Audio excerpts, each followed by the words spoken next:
you're sick of talking about the election, and I apologize, but I want to make sure you see a couple of maps because I think they're important. If you watched any of the commentary last week over the election, you know that Mitt Romney, the Republican, got a huge block of votes from white older men, and President Obama got votes from women, younger people, African Americans, Asians, Latinos, and those set of blocks, that coalition was enough to overcome the number of votes that Mitt Romney had.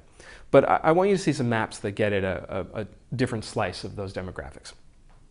So what you're looking at right now is the county by county breakdown of who voted which way. Just like the maps you saw on the news, that's red counties voted for Romney and blue counties voted for Obama.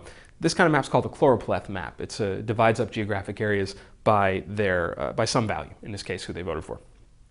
But you look at this choropleth and you go, well, what the hell happened here? Because that's mostly red. Now, what the choropleth can't show you, in this case, is something more important, which is population density. So here's a set of maps that my friend Tim Deschamps did for his blog, Per Square Mile. He got a hold of this data, and what you'll see on these is that the centers of population were the places that voted for the president. Centers of population, of course, is just a kind of euphemism or synonym for cities. So what happened here? Well, fundamentally, the urban areas voted for President Obama, and the rural areas, the non-urban areas, broadly defined, voted for Romney.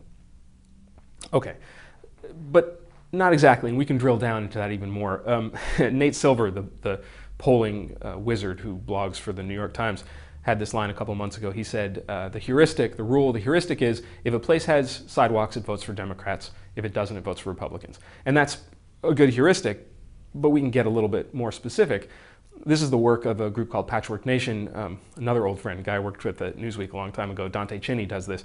And he breaks down the counties into kind of demographic descriptors to try to explain their differences.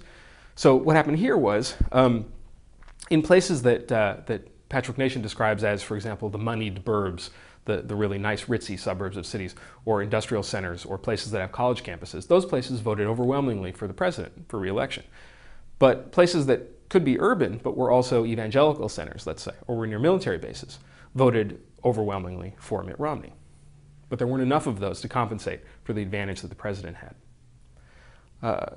So, you know, I bang on all the time about how important cities are, but what happened here is something I think kind of remarkable, especially if you consider that according to the 2000 census, 79% of Americans lived in cities. By 2010, that was 80.7. Now that doesn't seem like a lot, but it does show a growth trend. And when you have 300 million people, those fractions of percentages are a lot. What I'm saying is more and more people are living in cities, and this year in 2012, cities elected a president.